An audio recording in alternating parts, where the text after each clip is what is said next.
Right, ఇక top 4 news చూస్తున్నాం. July 21 నుంచి ప్రారంభమైన లోక్సభ వర్షాకాల సమావేశాలు నిరవధికంగా వాయిదా పడ్డాయి. ఈ సమావేశాల్లో కేంద్రం ప్రవేశపెట్టినటువంటి 14 బిల్లుల్లో 12 బిల్లులకు లోక్సభ ఆమోదం తెలిపింది. ఆపరేషన్ సింధూరుపై జూలై 28, 29 తేదీల్లో అత్యధికంగా 37 గంటల పాటు ప్రత్యేక చర్చ నడిచింది. ఈ నెల 18న భారత అంతరిక్ష కార్యక్రమ విజయాలపై కూడా ప్రత్యేక చర్చ మొదలైన ప్రతిపక్ష ఎంపీల నిరసనల కారణంగా చర్చ పూర్తి కాలేదు. ఈ సమావేశాల్లో చర్చించాల్సిన జాబితాలో 419 ప్రశ్నలు ఉన్నా కేవలం 55 ప్రశ్నలపై మాత్రమే చర్చ జరిగింది. బీహార్లో ఓటర్ల జాబితా ప్రత్యేక సమగ్ర సవరణపై చర్చ చేపట్టాలంటూ ప్రతిపక్షాలు సభ మొదలైన నాటి నుంచి రోజు కార్యకలాపాలకు అంతరాయం కలిగించాయి. మరోవైపు ప్రతిపక్షాల నిరసనల మధ్య కేంద్రం 14 బిల్లులను సభలో ప్రవేశపెట్టగా అందులో 12 బిల్లులకు ఆమోదం తెలిపింది. ఈ సమావేశంలో ప్రతిపక్ష ఎంపీల ప్రవర్తనపై అసహనం వ్యక్తం చేశారు స్పీకర్ ఓం బిర్లా. ఇవాళ ఉదయం 11 గంటలకు సభ ప్రారంభం కాగానే ప్రతిపక్షాలు గందరగోళం సృష్టించాయి. దీంతో సభను మధ్యాహ్నం 12 గంటలకు వాయిదా వేశారు. ఆ తర్వాత కూడా పరిస్థితి మారకపోవడంతో నిరవధికంగా వాయిదా వేశారు. లోక్సభ వర్షాకాల సమావేశాల ముగింపు సందర్భంగా నినాదాలు, తగువులు, ప్లకార్డులు ప్రదర్శించడం పార్లమెంటు గౌరవానికి విఘాతం కలిగిస్తున్నాయని స్పీకర్ ఓం బిర్లా విచారం వ్యక్తం చేశారు. సభ్యులంతా మర్యాద, శాంతి, గౌరవం పాటించాలని విజ్ఞప్తి చేశారు. ఈ మేరకు ప్రతిపక్ష ఎంపీల ప్రవర్తన పట్ల ఆయన అసహనం వ్యక్తం చేశారు. సభా కార్యకలాపాలకు పదే అంతరాయం కలిగించారని వాపోయారు. దాదాపు నెల రోజుల పాటు జరిగిన ఈ సమావేశంలో పెద్దగా చర్చ జరగలేదని, దీనిపై అందరూ ఆత్మ పరిశీలన చేసుకోవాల్సిన అవసరం ఉందని స్పీకర్ అభిప్రాయపడ్డారు.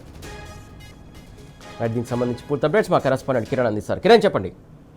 పార్లమెంట్ సమావేశాలు ఈ రోజుతో నిరవధిక వాయిదా పడ్డాయి. ఏదైతే గందరగోళం, ఆందోళన మధ్య నిరవధిక వాయిదా వేస్తూ ఇటు స్పీకర్ ఓం బిర్లా కావచ్చు, అటు రాజ్యసభ చైర్మన్ వేసినటువంటి పరిస్థితి కనబడుతున్నాయి. ఈ సభలు దాదాపు నెల రోజుల పాటు కొనసాగాయి.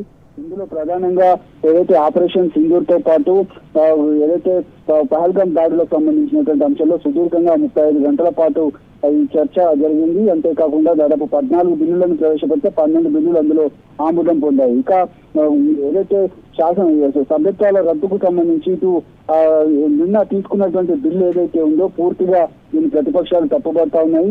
30 రోజులు కనుక నేరాభియోగం కనుక మోపబడితే 30 రోజులు కస్టడీలో ఉన్నా కానీ, లేదంటే 5 సంవత్సరాలు జైలు శిక్ష విధించినప్పటికీ వారి సభ్యత్వం పూర్తిగా కోల్పోవాల్సి వస్తుంది. అంతేకాకుండా మన పదవుల నుంచి కూడా తొలగించేటువంటి అవకాశాలు ఉన్నట్టుగా ఇప్పటికే కేంద్ర ప్రభుత్వం తీసుకొచ్చినటువంటి బిల్లు పైన ప్రతిపక్షాలు పెద్ద ఎత్తున ఆందోళన బాట చేపట్టాయి. అంతేకాకుండా ప్రభుత్వాలను ఇటు కావచ్చు, అంతేకాకుండా ప్రజాప్రతినిధులను అస్థిరపరిచే కుట్ర జరుగుతోందంటూ కూడా వాళ్ళు ధ్వజమెత్తారు. అయితే గతంలో జరిగినటువంటి పరిణామాలకు ఇప్పుడు జరిగినటువంటి పరిణామాలకు చాలా తేడా ఉంది కాబట్టి ఖచ్చితంగా ఇందులో సవరణలు తీసుకొస్తున్నామంటూ కూడా ఇప్పటికే కేంద్ర హోంశాఖ మంత్రి అమిత్ షా చెప్పడం జరిగింది. గందరగోళం, ఆందోళన మధ్య జరిగినటువంటి సమావేశాలు ఏ ఒక్క చర్చ కూడా అటు కేవలం ఆపరేషన్ సింధూర్ కావచ్చు, అంతేకాకుండా పహల్గామ్ దాడికి సంబంధించినటువంటి అంశంలో కొద్ది రోజులు ఆందోళన కొనసాగాయి. ఆ నేపథ్యంలోనే దాదాపు 35 గంటల పాటు కొంత చర్చ జరిగింది. కానీ మిగతా ఏ బిల్లులపైన కూడా చర్చ జరగలేదు. ఈ రోజు జరిగినటువంటి సమావేశంలో కూడా ఆందోళన, గందరగోళం సృష్టించేటువంటి ప్రయత్నం చేశాయి. అందుకే స్పీకర్ ఓం బిర్లా కూడా పూర్తి స్థాయిలో మీరు ఆత్మ పరిశీలన చేసుకోవాలంటే కూడా తమకు చెప్పినటువంటి పరిస్థితి కనబడుతుంది. ప్రతిపక్ష ఎంపీలు కేవలం చర్చ చేయడానికి రావట్లేదు, రచ్చ చేయడానికి మాత్రమే వస్తున్నారంటూ కూడా ఇటు అమిత్ షా మండిపడినటువంటి నేపథ్యంలో పార్లమెంట్ సమావేశాలు పూర్తిగా ఈ రోజుతో నిరవధిక వాయిదా పడ్డాయని కూడా మనం చెప్పుకోవచ్చు. ప్రధానంగా ఇందులో 2 బిల్లులు ఆమోదం పొందలేమంటున్నారు. ఆమోదం పొందకపోవడానికి కారణం ఏంటి? ఆ బిల్లు డీటెయిల్స్ ఏమైనా ఉన్నాయా? ప్రస్తుతానికి ఎందుకంటే ఈ పార్లమెంట్ సమావేశాల్లో గందరగోళం నేపథ్యంలో ఈ రోజు అవి బిల్లులు కూడా పూర్తిగా వివరాలు తెలియాల్సింది. ఆ బిల్లుకు సంబంధించినటువంటి అంశంలో కూడా అవి ప్రస్తుతానికైతే ఇటు గందరగోళం సృష్టించినటువంటి నేపథ్యంలో ప్రతిపక్ష ఎంపీల ఆందోళన నేపథ్యంలో ఆ 2 బిల్లులు కూడా ప్రస్తుతానికి ఆమోదం పొందారు. మరో సెషన్లో కూడా ఆమోదం పొందేటువంటి అవకాశాలు అయితే కనిపిస్తాయి. కిరణ్, ముఖ్యంగా ఇక్కడ ఇంకోటి 30 రోజులు సమావేశాలు జరిగినా కూడా ఇందులో ప్రధానంగా చర్చ జరగలేదు. సభ్యులు ఆలోచించాలని చెప్పేసి ఓం బిర్లా కూడా సభ్యులకు సూచించినట్టు తెలిసింది. దానికి సంబంధించి మిగతా సభ్యులు దీనిపైన ఏమన్నా మాట్లాడారా బయట?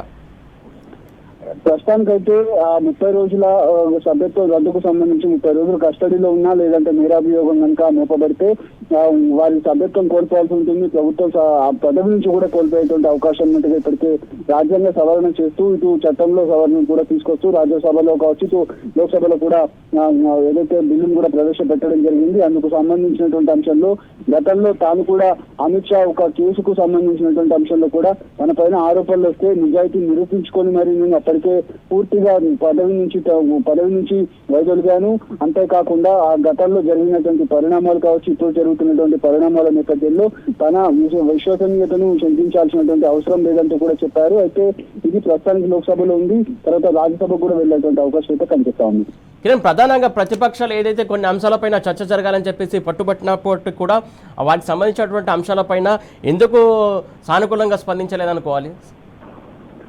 అయితే ప్రస్తుతానికి ఏదైతే కేంద్ర ప్రభుత్వం అనుకున్నటువంటి బిల్లులు కావచ్చు, అనుకున్నటువంటి చర్చలు కావచ్చు, అవన్నీ కూడా పూర్తి స్థాయిలో సభలో ప్రవేశపెట్టింది. వాటికి సంబంధించి చర్చించేందుకు ఎంత సమయమైనా ఇస్తాం, కానీ రద్దు చేయడానికి మాత్రం ఏమాత్రం అవకాశం ఇవ్వమంటూ కూడా చెప్పినటువంటి సందర్భాలు కనిపించాయి. కానీ కేంద్ర ప్రభుత్వం పైన ప్రతిపక్షాలు చేసినటువంటి దాడుల నేపథ్యంలో పూర్తిగా ఎలాంటి చర్చలు కూడా పూర్తి స్థాయిలో ఏ బిల్లుల పైన కూడా గతంలో జరిగినటువంటి దాఖలాలు కనిపించట్లేదు. ఇప్పుడు దాదాపు 2 రోజుల నుంచి జరుగుతున్నటువంటి సభల పైన కూడా పూర్తిగా ప్రతిపక్షాల ఆందోళన నేపథ్యంలోనే సభలు కూడా వాయిదా పడ్డటువంటి పరిస్థితి. దీనిపైన కూడా అటు కేంద్ర ప్రభుత్వం కావచ్చు, కేంద్ర మంత్రులు కావచ్చు, ఏదైతే అధికార పక్షానికి సంబంధించినటువంటి ఎంపీలు కూడా మండిపడుతున్నటువంటి సందర్భాలు అయితే కనిపిస్తున్నాయి. ప్రస్తుతానికి అయితే ఆ కేంద్ర ప్రభుత్వానికి సంబంధించినటువంటి అంశంలో కావచ్చు, లేదంటే ప్రతిపక్షాలకు సంబంధించినటువంటి వాళ్ళు ఎవరు కూడా బయట మాట్లాడినటువంటి దాఖలాలుగా మనకు కనిపించట్లేదు. Right, thank you Kiran.